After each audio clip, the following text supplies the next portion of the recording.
Osu Sechi, our Toso Miensa, Masamai Hine, and President of the Bono East Regional House of Chiefs,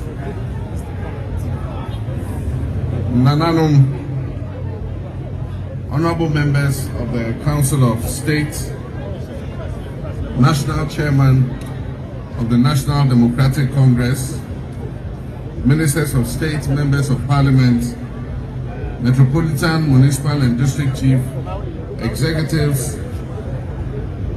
representatives of international organizations, World Food Programme, and other financial institutions, the Director General, National Service Authority, and his officials, the clergy and representatives of churches and faith-based organizations, farmers groups, key stakeholders in our agricultural value chain, chief directors, regional directors, and officials of the Ministry of Food and Agriculture, members of the Bono East Regional Coordinating Council, our friends from the media, distinguished ladies and gentlemen. Today we stand at a critical juncture in our nation's history, a moment that demands renewed energy, focus, and commitment to securing our future through food self-sufficiency and agricultural transformation. For years, Ghana has taken steps to modernize our agriculture, and yet we continue to face very persistent challenges such as low productivity, inadequate extension services, poor market linkages, limited value addition, and weak infrastructure. But we are not without hope, because our land is fertile, our water resources are abundant, our sun shines generously on us, our youth are energetic and full of potential. We also have strong research institutions and the technical expertise. What remains is our ability to translate these potentials into real, sustainable progress by feeding our people, fueling our industries, creating jobs, and raising incomes across the length and breadth of our nation. Our current food import bill is reported to stand at an alarming $2 billion annually. Agro-industries operate far below capacity, and although inflation has dropped from a high level of 54% in 2022, it still hovers at above 22% today.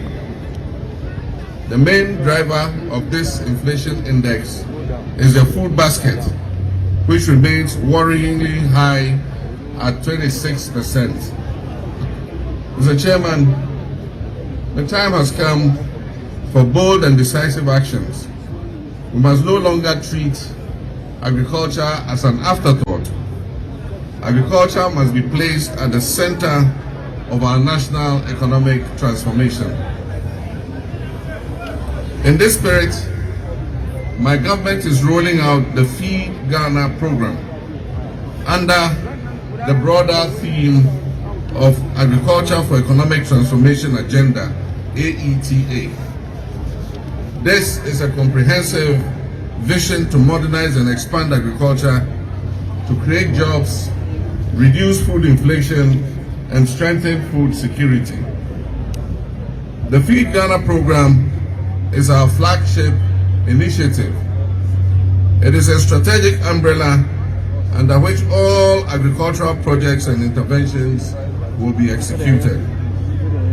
It is anchored on deliberate actions to increase food production, promote modern farm practices, strengthen infrastructure, and develop agro-industrial zones across the length and breadth of Ghana. Since the onset of the COVID-19 pandemic, the world has shifted. Global protectionism is rising. Tariff wars are being waged among the world powers, and new trade tensions are emerging between nations. These trends demand a fundamental rethink of how we feed ourselves and engage with regional markets like the African Continental Free Trade Area.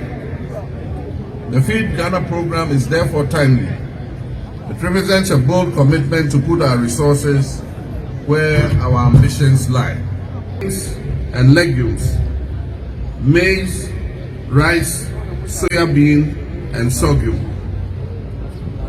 And the vegetables, we're concentrating on tomatoes, onions, and chili peppers.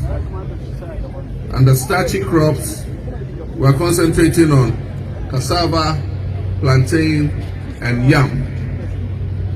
Under industrial crops, we're concentrating on cocoa, mango, oil palm, coconut, rubber, cotton, cashew, shea, and coffee, and ginger.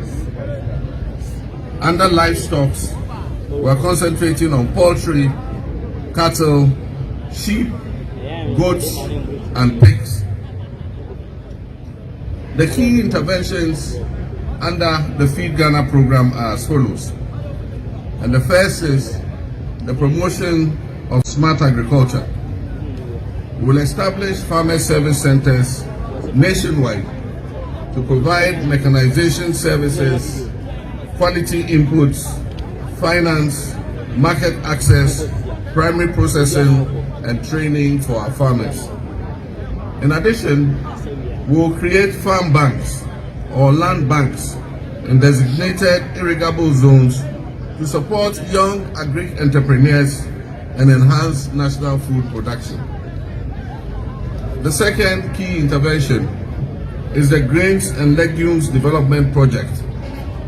Under this project, we will scale up the production of maize, rice, soya bean, and sorghum, both for consumption, for agro-processing, and for export. With its high potential as a raw material for the brewing industry, the cultivation of sorghum will also be considered a priority. We know that grains and legumes are also important for the feed industry, which is connected to poultry production and aquaculture production. The third component is the Vegetable Development Project, popularly referred to as Yeridua.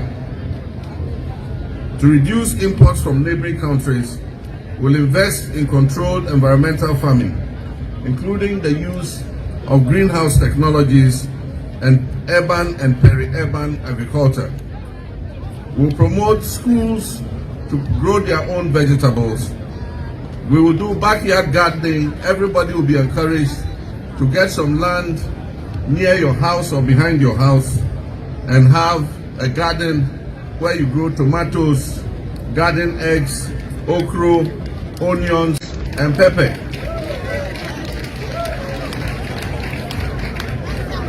We have done this before. For those of you who grew through the Operation Feed Yourself years, you remember that your parents used to have backyard gardens. And so when you wanted to pound fufu, sometimes you didn't have to go to the market. You just go into the garden, you pluck some nyadwa, take some pepper, some onion, tomato, and then go and make the soup and pound the fufu. We will encourage community gardens to enhance nutrition and household incomes. The fourth component is what we call institutional farming. We're going to encourage not only households and communities to grow vegetables like tomatoes, pepper, garden eggs, and thereby reducing household food costs and increasing self-reliance, but we're also going to encourage institutions such as senior high schools with available lands, to be supported to venture into crop production and livestock farming.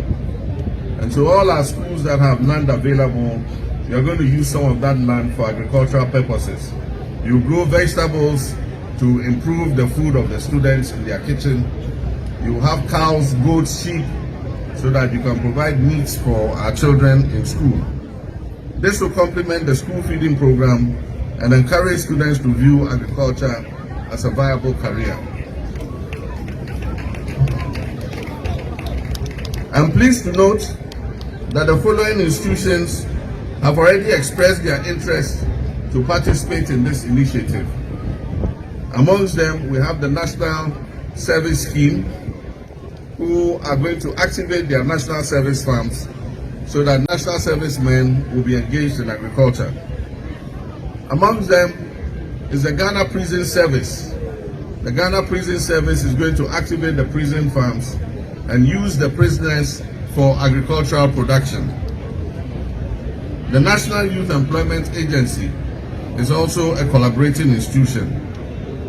Faith-based organizations, churches and mosques, several faith-based organizations have come to us and said that they are willing to go into agriculture and agro-processing.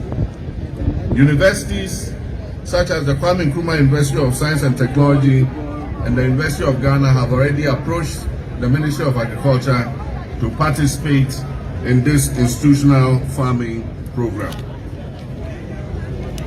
To operationalize this, the Ministry of Agriculture, Food and Agriculture, and the National Service Scheme have already signed an MOU to deploy 5,000 agriculture and veterinary graduates to support the institutional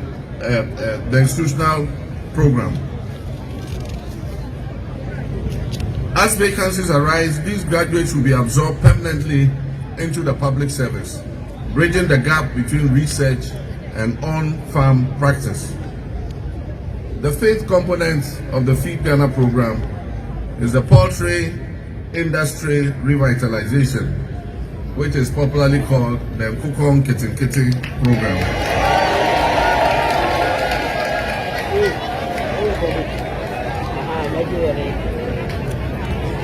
And I know that the Poultry Farmers Association are very strongly represented here.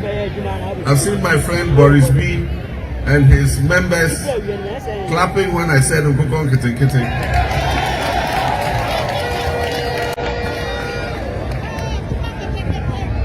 Nana Chairman, ladies and gentlemen, Ghana